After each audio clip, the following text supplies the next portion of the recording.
George's story time. Hello everyone, and we're on to the Quentin Blake double bill of stories. And we begin with Patrick by Quentin Blake himself. The ones that teamed up with Roald Dahl to create some stories. Alright then, are you ready? Here we go. Patrick. This is the story about a young man named Patrick who set out from his house one day to buy a violin. In the town, the streets were full of stalls. One sold vegetables, one sold fish, and another sold clothes. These stalls were very interesting, but Patrick did not stop until he came to the one kept by Mr. Onions. On his stall, he had a broken jug, an old lamp, a mousetrap, and all sorts of things that people did not want anymore. "Have you a violin to sell?" asked Patrick. "Well, you're in luck," said Mr. Onions. "I just have one."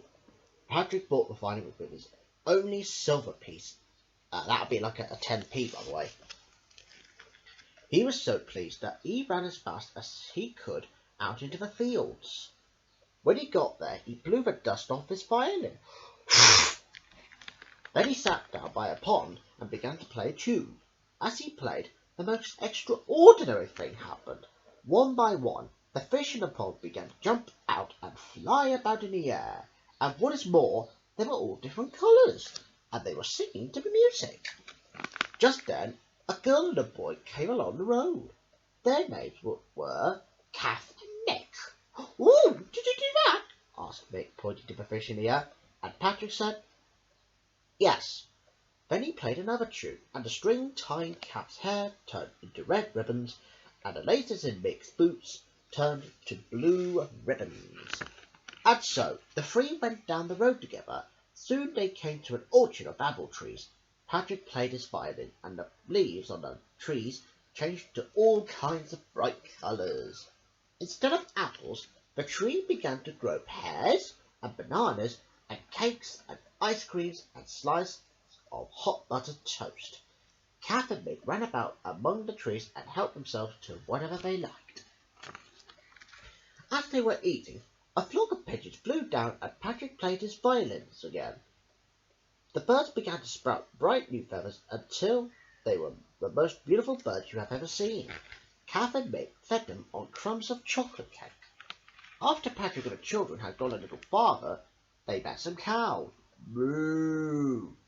They were white with black spots, but when Patrick played his violin, the cows became covered with coloured stars and started to dance to the music.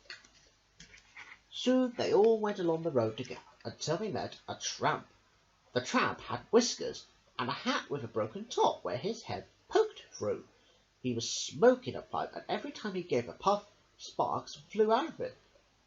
"Oh, that's a lovely tune you're playing," said the tramp. "There's nothing I like better than a tune on the violin." So Patrick played even harder, and the sparks from the pipe of the whiskery tramp got bigger and brighter until they were showers of fireworks. On they all went along the road. It was just like a procession.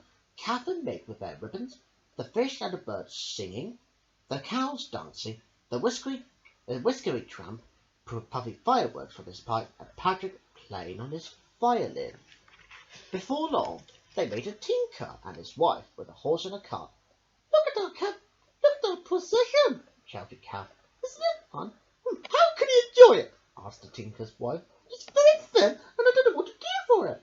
It's got a cough and a cold and a stomachache and a headache.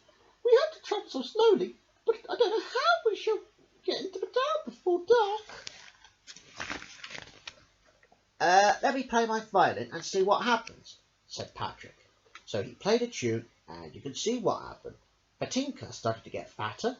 He's lost his cough, and his cold, and his stomachache, and his headache, until he was well and smiling and happy again. And not only that, look what happened to his horse and cart. Look what happened to his horse and cart. The tinker and his wife climbed on, and so did Patrick and Kath and Mick and the whiskery tramp. The fish and the birds flew above them, and the cows galloped along behind. They all got back to the town before dark. and we hope you enjoyed the story of Patrick. That's the first one of our double bill of Quentin Blake stories. Okay, and I shall see you in another story, which is called Snuff, and I will see you then. Bye for now.